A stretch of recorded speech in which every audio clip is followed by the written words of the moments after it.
Bonjour et bienvenue au balado Les Mignardises littéraires où chaque épisode vous fait découvrir un texte original écrit par des étudiantes et étudiants de l'Université de Montréal et de l'Université McGill et lu par des interprètes de la troupe de théâtre de l'Université de Montréal.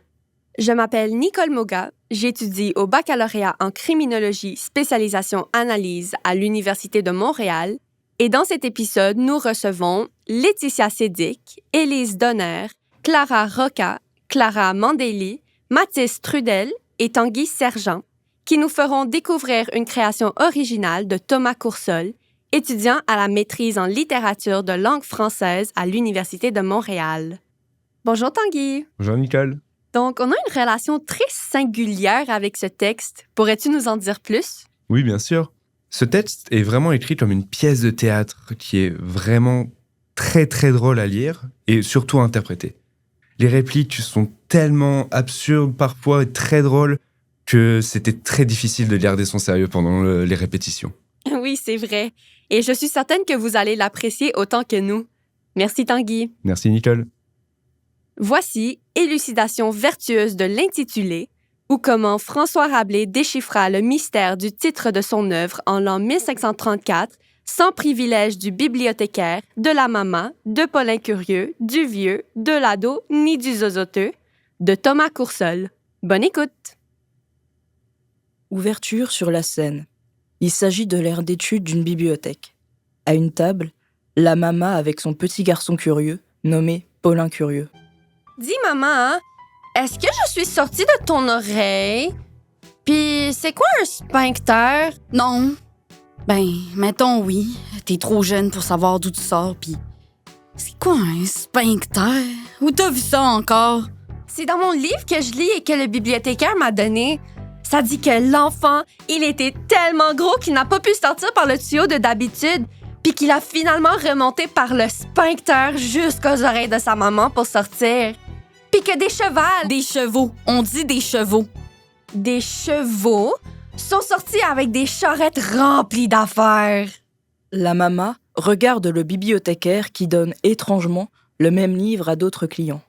Derrière lui, un homme très vieux, ça paraît dans sa voix, est en train de se délecter de quelques-unes des pages du même bouquin.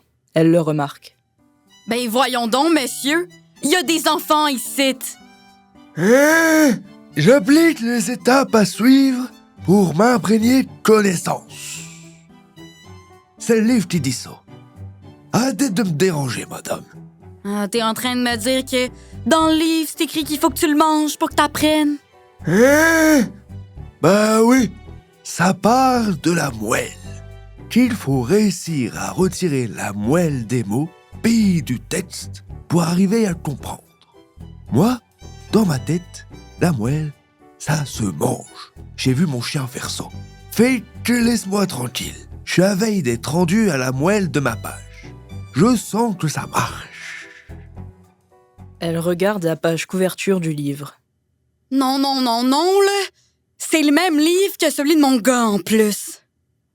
Le petit garçon curieux, ayant assisté à l'interaction, goûte lui aussi une page de connaissances. À ce moment, un homme à lunettes et bretelles arrive en levant le doigt. Excusez-moi, madame, mais j'ai vu votre... Il zozote. Excusez-moi, madame, mais j'ai vu votre fils manger dans la bibliothèque. Saviez-vous que c'est strictement interdit? Hey, Chris, t'as pas vu l'autre en arrière du bibliothécaire? Il doit être rendu à moitié de son livre, pis t'es pas allé l'avertir, lui. Ça fait que laisse-nous tranquille. Il retourne à sa table, se rassoit et reprend son livre. Il s'agit du même que celui du petit garçon et du vieux. À ce moment, un adolescent entre dans la bibliothèque. Ouais, yo. Hey, merci pour le livre, là. J'ai vraiment pas tout compris. Mais le bout où le bonhomme, il pisse sur tout Paris, je me suis reconnu là-dedans. Je pense, là. Tu sais, des fois, on n'a rien qu'envie de pisser sur toute la ville, nous autres avec. En tout cas. Il dépose un livre, le même que tous les autres, sur le bureau du bibliothécaire, puis quitte. « Merci, là !» François Rabelais entre dans la bibliothèque, tout vêtu d'époque. C'est l'ado qui lui tient la porte, le fixant avec un regard rempli de jugement. « Ah ben, salut Franck, comment tu vas? As-tu trouvé un titre pour ton livre ?» Je vous avance, bon garçon. Mais Noni, je n'ai rien pu trouver en guise d'intitule. La populace a-t-elle l'allure de bien vouloir aimer mon inspiration céleste? Je suis pas certain que le message soit encore complètement compris, mais oui. Ils ont même plutôt l'air de le dévorer. Le dévorer.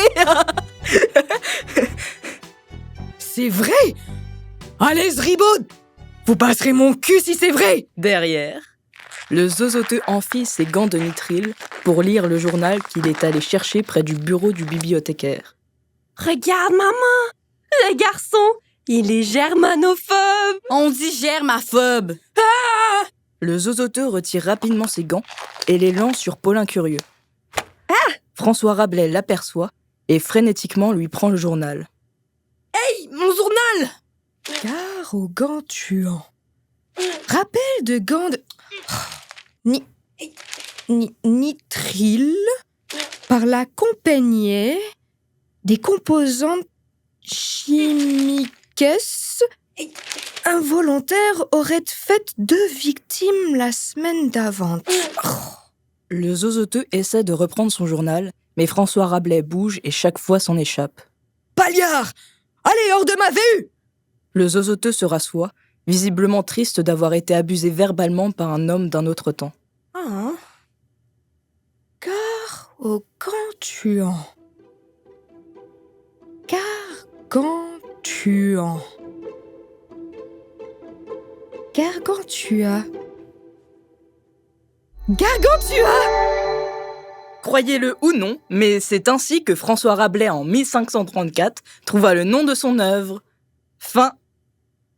Vous venez d'entendre Élucidation vertueuse de l'intitulé ou comment François Rabelais déchiffra le mystère du titre de son œuvre en l'an 1534 sans privilège du bibliothécaire, de la maman, de Paulin Curieux, du vieux, de l'ado ni du zozoteux, écrit par Thomas Coursol, interprété par Laetitia Sédic, Élise Donner, Clara Rocca, Clara Mandeli, Mathis Trudel, Tanguy Sergent et moi-même, Nicole Moga. Merci d'avoir été parmi nous pour un autre épisode des Mignardises littéraires, le balado qui célèbre la créativité, la littérature et l'expression artistique en français en vous transportant dans de multiples univers.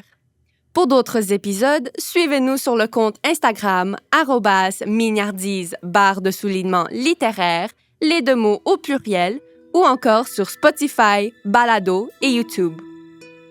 Merci à l'équipe de création derrière ce balado. Audrey Perrault pour la direction des interprètes et la réalisation, assistée par Alexandre Desaulniers. Nicolas Girard, étudiant à la Faculté de musique en composition et création sonore, pour la technique et le montage sonore. Théophile Gagnard à la composition musicale. Et l'équipe de la Bibliothèque des lettres et sciences humaines de l'Université de Montréal pour son accueil en studio. Production d'UDM français, ce balado a été réalisé en collaboration avec l'Université McGill, le département des littératures de langue française et les services à la vie étudiante de l'Université de Montréal. Merci d'avoir été des nôtres.